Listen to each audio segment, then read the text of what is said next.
Welcome back. Good evening to you. I'm Kevin McNulty. We'll get to the Lions highlights in a moment, but first some high school volleyball action from tonight. Westwood was hosting Houghton, and the first set was all about the Patriots.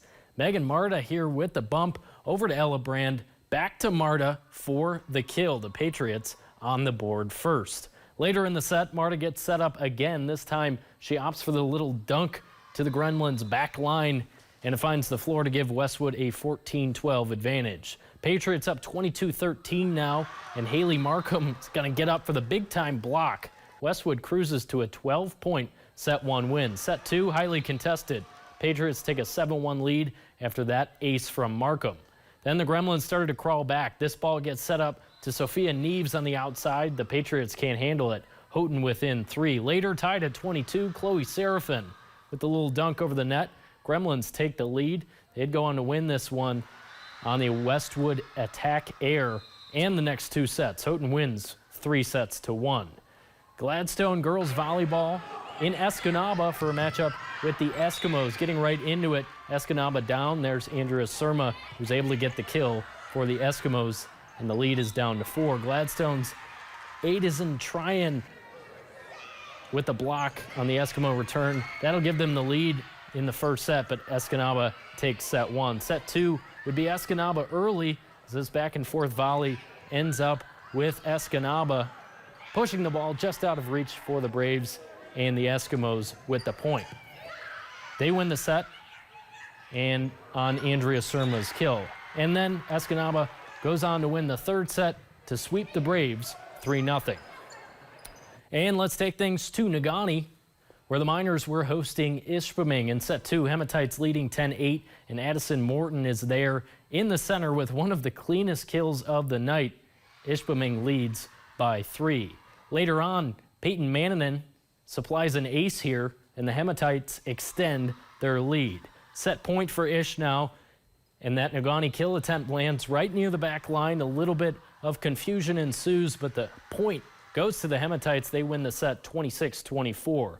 Third set was a tight one again. All tied at 11. That spike sails long. Point Miners, and they take the lead.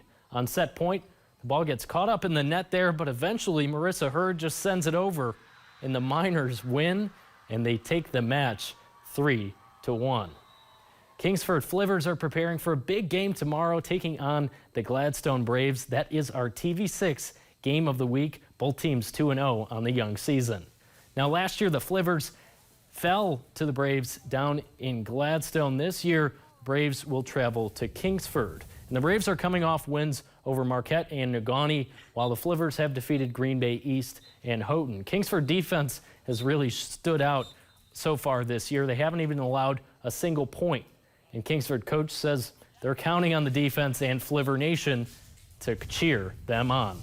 I think we've got to stop. They make a bunch of big plays. They're really a big play team. They really do well, you know, just especially when things break down, just making big plays, and we got to limit those. They're ready for this one for sure. The whole community is a buzz, and we're ready to hopefully do a great show for them. 8, 10, 12, 14. We'll see what the Flivers have in store for tomorrow against the Braves. Now, for the Gladstone football team, they're also, of course, looking to improve to 3-0 tomorrow night. The Braves are holding a final walkthrough practice before tomorrow's game, and things are serious. Coaches getting the players through the game plan and looking at the challenge ahead, trying to move to 3-0.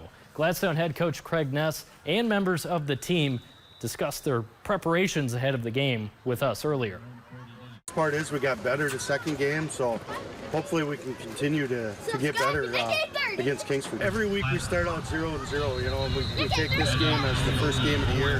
That type of mentality, and the kids have been great about it. So it's 0-0, and we're going into Kingsford. We were 2-0 last year, so we've been in this position before, and we know what it takes to keep being undefeated. We got a week in, week out battle. That game tomorrow will be played at 7 o'clock. And check out the highlights on Friday Night Fever. We'll be live in your TV6 First Look and Early News tomorrow as well. Don't forget, tomorrow, I just mentioned it, for the latest high school sports action, watch Friday Night Fever. It's part of your TV6 Late News starting at 11 Eastern. You can also stream Fever live through our TV6 Plus app and UpperMichiganSource.com. So join Keegan and me for the best sports coverage in Upper Michigan every Friday night throughout this season. And Michigan Tech will also be at home this weekend, hosting Hillsdale Saturday after starting with a Week 1 bye. Now, 2023 is the Huskies' first year under new head coach Dan Metlack, but Metlack has been on Tech staff since 2017. Heading into the new season, the Huskies' defense is their most proven unit and returns more players from last year than the offense. Metlack says he expects the defense to be a little bit ahead early on. The goal is just to create more possessions for the other side of the ball.